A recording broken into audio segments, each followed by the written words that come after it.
அவர் ஒரு அரசியல் தலைவர், ஒரு பள்ளிக்கூடத்துக்கு போறாரு, அங்க இருக்கக்கூடிய மாணவர்கள்ட்ட நான் உரையாற்ற போறேன்னு சொல்றாங்க. அப்ப தலைமை ஆசிரியர் வந்து சொல்றாரு, சார் இந்த பரிசை மட்டும் கொடுத்துருவோம் சார், கொடுத்ததுக்கு அப்புறம் நீங்க உரையாற்றுங்க.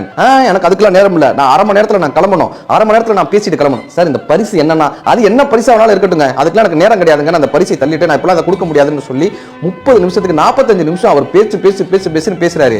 பேசி முடிச்சுட்டு சொல்றாரு, என்னப்பா உங்க மாணவர்கள் யாருமே கைதட்ட மாட்டாங்க, சிரிக்க மாட்டாங்க, நம்ம சொல்றது என்னன்னே அவங்களுக்கு புரியுதா புரியலையா, ஏன் எல்லாரும் ஒரே மாதிரி உட்கார்ந்துருக்காங்க?